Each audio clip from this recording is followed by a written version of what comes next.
এই ভিডিওটি খুব গুরুত্বপূর্ণ হতে চলেছে, কারণ আজকের ভিডিওটিতে আমরা এমন এক কমন এডিকশনের ব্যাপারে জানতে চলেছি যা পৃথিবীর 73% লোকের সঙ্গে প্রায় ঘটে থাকে। আর সেটা হলো ওভার থিঙ্কিং। ওভার থিঙ্কিং মানে বেশি চিন্তা, যা ব্রেনের ক্রিয়েটিভিটি বা সৃজনশীলতা নষ্ট করে দেয়। রিসার্চার সুহান নোলেন হোকসেমার মতে 25 থেকে 30 বছর বয়সীদের প্রায় 73% লোক ওভার থিঙ্কিং করে। আবার যারা ওভারথিঙ্ক করে তাদের থেকে কম চিন্তা করা মানুষের ব্রেন 22% বেশি কাজ করে। আলটিমেট ওভারথিঙ্কিং ধীরে ধীরে মস্তিষ্কের কার্য করার ক্ষমতাকে নষ্ট করে দেয়। ওভারথিঙ্কিং এমন একটা জিনিস যা ছোট থেকে ছোট চিন্তাকে গাছের ডালের মতো বড় আকারে প্রকাশ করে। তো চলুন আজকের ভিডিওটিতে ওভারথিঙ্কিংয়ের গাছকে গোড়া থেকে উপড়ে ফেলা যাক। কোনো প্রবলেমের সলিউশন খোঁজার আগে আমাদেরকে ভালো করে জানতে হবে প্রবলেমটা হচ্ছে কেন। তো দেখুন, নাম্বার 1, ওভারথিঙ্কিং কোনো খারাপ কিছু নয়। কারণ ভেবে দেখুন, যত বিজ্ঞানী তৈরি হয়েছে সবাই সাধারণ মানুষ আমার আপনার থেকে অনেক বেশি চিন্তা করেই তৈরি হয়েছে। তাহলে পয়েন্টটা হচ্ছে, চিন্তা করা বা বেশি চিন্তা করা খারাপ নয়। কারণ বেশি চিন্তা করার ভয়ে যদি আমরা চিন্তা করাই বন্ধ করে দিই, তাহলে মানুষ আর জীবজন্তুর মধ্যে কোনো পার্থক্য থাকবে না। ওরা চিন্তা করতে পারে না বলেই মানুষের ফাঁদের হাত থেকে বাঁচতে পারে না, মানুষের হাতে মারা পড়ে। আর আমরা চিন্তা করতে পারি বলেই মানুষ পৃথিবীর শ্রেষ্ঠতম জীব। চিন্তা করা সমস্যা নয়, খারাপ চিন্তা করা হলো সমস্যা, মানে রং থিঙ্কিং। এবার কি করে বুঝবেন কোনটা রাইট থিঙ্কিং আর কোনটা রং থিঙ্কিং? যেটা আপনার কাছে রাইট থিঙ্কিং সেটা অন্য কারো কাছে রং থিঙ্কিং। তাহলে অ্যাকচুয়ালি রাইট থিঙ্কিং মানে কোনটা? রাইট থিঙ্কিং হলো ক্লিয়ার থিঙ্কিং, মানে একদম সহজ সরল সোজা চিন্তাভাবনা। আর রং থিঙ্কিং মানে পেঁচালো আঁকাবাঁকা চিন্তাভাবনা, যে চিন্তার জালে মানুষ নিজেরাই ফেঁসে যায়। যা কিছু আমরা বিশ্বাসের উপর ভিত্তি করে চিন্তাভাবনা করি সেই চিন্তাভাবনাই হলো রং থিঙ্কিং, মানে কাল্পনিক চিন্তাভাবনা। আর যেটা রিয়েলিটির উপর ভিত্তি করে আমরা চিন্তাভাবনা করি সেটা হচ্ছে রাইট থিঙ্কিং। বিশ্বাস ইলিউশনের উপর ভিত্তি করে তৈরি, আর রিয়েলিটি যেটা, সেখানে কোনো বিশ্বাসের প্রয়োজন পড়ে না। যেটা সত্যি সেটাই রিয়েলিটি। যেমন এই যে ভিডিওটি আপনারা দেখছেন, এটা আপনার চোখের সামনে ঘটছে, এটা হচ্ছে রিয়েল। এখানে কোনো বিশ্বাসের প্রয়োজন নেই। এখন আমি যদি বলি আপনি বিশ্বাস করুন আপনি এই ভিডিওটি দেখছেন, আপনি বলবেন আমি ভিডিওটি দেখছি, এতে বিশ্বাস করার কি আছে, চোখের সামনে ঘটে চলছে দেখছি। তার মানে হলো রিয়েলিটিতে বিশ্বাসের কোনো জায়গা নেই। বিশ্বাসের প্রয়োজন কোথায়? যেখানে রিয়েলিটি আশেপাশে কোথাও নেই।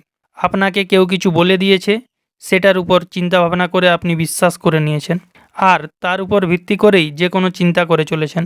যখনই কোনো কিছু বিষয়ে চিন্তা করবেন তখনই নিজেকে ভেতর থেকে একবার দেখুন যে আপনি যে চিন্তাটা করছেন সেটা রিয়েলিটির উপর ভিত্তি করে চিন্তা করছেন নাকি বিশ্বাসের উপর। ওভারথিঙ্কিং বেশি হয় যখন আমরা ফ্রি থাকি, কোনো কিছু কাজ না করে চুপচাপ বসে থাকি, বর্তমানকে বাদ দিয়ে ভবিষ্যৎ অথবা অতীতের কথা চিন্তা করতে থাকি।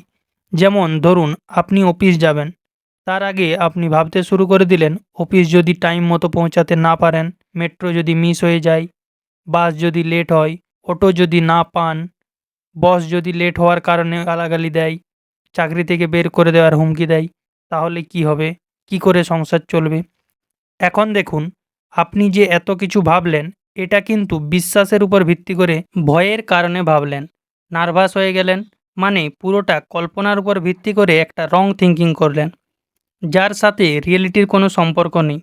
আপনি রাস্তায় বেরোলেনই না, ঘরে বসেই সব কিছু ভেবে চলেছেন। আবার আরেকটা উদাহরণ দিই, রাত্রে ঘুমোতে যাওয়ার ঠিক আগের মুহূর্ত, যখন ব্রেন সব থেকে বেশি অ্যাক্টিভ থাকে। মনে করুন রাত্রে আপনি ভূতের ভয়ঙ্কর গল্প বাড়ির লোকের কাছ থেকে শুনেছিলেন। এবার আপনি যখন ঘুমোতে যাবেন, ঠিক চোখ বুঝবেন, তখন শুরু হয়ে যাবে আপনার মাথায় উল্টাপাল্টা চিন্তাভাবনা আসা। এবার যত বেশি আপনি ভূতের ব্যাপারে ভাবতে থাকবেন, ভূতের চেহারা ভয়ঙ্কর হয়, ভূত মানুষ খেকো, তত বেশি আপনার ভয় হবে এবং মাথার মধ্যে একটা ভয়ঙ্কর পরিস্থিতি তৈরি হবে। আপনি ভয়ের জ্বালায় ছটফট করবেন, ওই সময় ঘুমোতে পারবেন না। এই যে এত কিছু চিন্তা ভাবনা করলেন, এইগুলি সবটাই বিশ্বাসের উপর ভিত্তি করে ভাবলেন। রিয়েলিটির সঙ্গে এর কোনো মিল নেই। আপনি ভূত তো কখনো দেখেননি, কেউ আপনাকে ভূতের রূপের ব্যাপারে বলেছে, আপনি শুনেছেন এবং বিশ্বাস করে নিয়েছেন, যার উপর ভিত্তি করে এত কিছু চিন্তা ভাবনা করছেন, যেটা টোটালি রং থিঙ্কিং। এবার দেখুন মানুষ রিলেশনশিপের ব্যাপারে কেমন ওভার থিঙ্কিং করে। সেটা লাভ, ফ্রেন্ডশিপ অথবা ম্যারিড কাপিলদের ক্ষেত্রে হতে পারে। আমাদের মাইন্ডে একটা কনফিউশন চলে যে এই মানুষটি আমার সঙ্গে আছে, ও ভালো মানুষ না খারাপ মানুষ। দেখুন, ভালো খারাপ নিয়েই পৃথিবী। কোনো মানুষই পুরোপুরি ভালো বা খারাপ হতে পারে না। ভালো মানুষের মধ্যেও কিছু খারাপ, আর একেবারে খারাপ মানুষের মধ্যেও কিছু ভালো থাকে। কিন্তু যে জিনিসের উপর ভিত্তি করে আপনি মানুষটিকে ভালো বা খারাপ বিচার করছেন, সেটা রাইট থিঙ্কিংয়েই হবে তার কোনো মানে নেই, রং থিঙ্কিংও হতে পারে। মানুষটির সম্পর্কে আপনার ভাবনা রিয়েলিটি বেস না কাল্পনিক, সেটা বোঝার জন্য আপনাকে আগে মানুষটির সঙ্গে কথা বলতে হবে। সেটা আপনাদের রিলেশনশিপ অনুযায়ী ডাইরেক্টলি অথবা ইনডাইরেক্টলি হতে পারে। আপনি বলতে পারেন যে আমার এই ব্যাপারে এরকম কিছু একটা মনে হচ্ছে, তারপর তার রিপ্লাই অনুযায়ী আপনার কথা ক্লিয়ার হবে। কারণ আপনি তো জানেন না যে অ্যাকচুয়ালি তার মাইন্ডে কী চলছে। কথা বলার পরে এই জিনিসটা ক্লিয়ার হয়ে যাবে যে আপনার চিন্তা ঠিক ছিল না ভুল। কারোর জন্য আপনার মনে যদি খারাপ চিন্তা, ঘৃণা, হিংসা থাকে, তাহলে মন থেকে বের করে দিন। সবার আগে নিজেকে মন থেকে ক্লিয়ার করুন। মনে করুন কেউ আপনাকে হিংসা করে, আপনি তো তার মাইন্ডকে ক্লিয়ার করতে পারবেন না যেন সে আপনাকে হিংসা না করে। আপনাকে নিজের মন থেকে সবার প্রথমে ক্লিয়ার হতে হবে যেন আপনার মধ্যে হিংসা না হয়। যদি কেউ নিজেকে আপনার সঙ্গে তুলনা করছে, তাকে করতে দাও, কিন্তু আপনি কখনো নিজেকে অন্যের সাথে তুলনা করবেন না। যখনই তুলনা করা শুরু করবেন, তখনই হয় আপনার ইগো বাড়বে, না হয় সেলফ রেসপেক্টে আঘাত লাগবে। এর কারণে আপনার মনে অশান্তি সৃষ্টি হবে, আপনি শান্ত থাকতে পারবেন না। আবার মানুষ অনেক সময় ওভার থিঙ্কিং করে যে লোক কী ভাববে, এই কাজটা করলে লোক কী ভাববে, ওই লোকটি আমার ব্যাপারে কী ভাবে। দেখুন, লোকের ভাবনা চিন্তা অনুযায়ী নিজেকে দুঃখিত করার কোনো মানেই হয় না। লোক ভাবছে, ভাবতে দাও। আবার ধরুন আপনার কারো সঙ্গে ঝামেলা বা ঝগড়া হয়েছে, আপনি ওই ঝামেলাটার ব্যাপারে মনে মনে ভাবছেন এবং ওভার থিঙ্কিং করছেন, যার ফলে আপনার মনে একটা অশান্তির সৃষ্টি হচ্ছে। ধরুন আপনার যার সঙ্গে ঝগড়া হয়েছে তার কাছে আপনি ক্ষমাও চেয়েছেন, কিন্তু সেই লোকটি আপনাকে ক্ষমা করেনি। তখন নিজের মনকে একজন মানুষ হিসাবে নিজেকে ক্ষমা করতে হবে, যাতে আপনি আপনার মনকে শান্ত রাখতে পারেন।